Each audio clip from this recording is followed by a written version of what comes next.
Selamat pagi Bapak Ibu dan Saudara yang dikasihi Tuhan Yesus. Bertemu kembali dengan Imbun Surgawi pada pagi hari ini. Mari kita akan merenungkan firman Tuhan bersama-sama yang terambil dari kitab Mazmur pasal yang ke-62 ayat 1 dan 2. Saya akan membacakan untuk kita semua.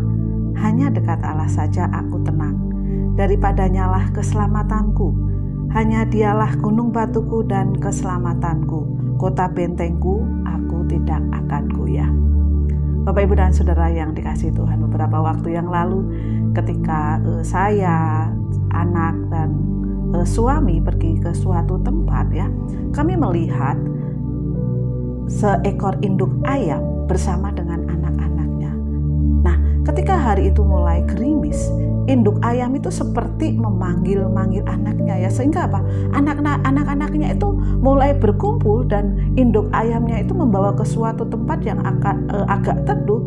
Kemudian anak-anaknya itu masuk ke dalam kepaknya ya, masuk ke dalam perlindungan dari sang induk ayam ini ya. Kemudian pada waktu itu Tuhan mengatakan, boleh nggak kita ngambil salah satu dari induk ayam itu ya? Kita mengatakan tidak boleh ya, karena apa? Itu akan membuat ayam-ayam ini jadi kedinginan, membuat ayam-ayam ini tidak terlindungi oleh mamahnya.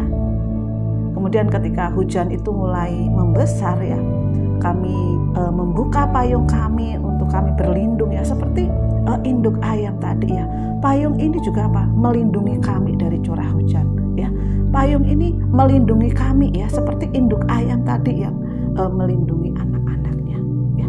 Bapak Ibu dan Saudara yang dikasihi Tuhan, firman Tuhan katakan di dalam ayat 1 di dalam Mazmur pasal 62 ini, hanya dekat Allah saja aku tenang ya, daripadanyalah keselamatanku. Ketika sang induk ayam bersama anak-anaknya, saya percaya bahwa anak-anaknya itu merasa aman ya.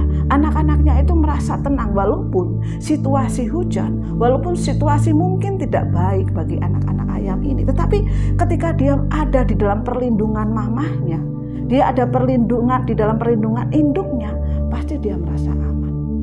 Demikian juga dalam kehidupan kita ya. Ketika kita dekat dengan Allah ya, ketika kita dalam naungan Allah, ketika kita di sisi Allah, kita percaya bahwa akan apa? Akan ada rasa tenang. Banyak hal di dunia ini yang membuat kita khawatir, membuat kita tenang ya. Tetapi ketika kita mau ya berlindung, ketika kita mau terhubung, dan ketika kita mau dekat dengan Allah, itulah ketenangan ya. Sehingga dikatakan hanya dekat Allah saja aku tenang, daripadanyalah keselamatanku. Hanya dialah gunung batuku dan keselamatanku, kota bentengku, aku tidak akan goyah. Bagaimana dalam kehidupan kita pada pagi hari ini? Apakah kita merasa dekat dengan Allah? Apakah kita merasa terlindungi oleh Allah? Apakah kita merasa seperti anak ayam tadi ya, yang merasakan perlindungan dari sang induk ayam? Biarlah pagi hari ini kita diingatkan. Mungkin ada ketakutan dalam kehidupan kita, ada kekhawatiran dalam kehidupan kita, atau ada hal-hal yang membuat kita itu pengennya mendekat dengan Allah ya, tenang dekat Allah. Biarlah itu kita lakukan. Selamat pagi, selamat merasakan kebaikan Tuhan. Tuhan Yesus memberkati.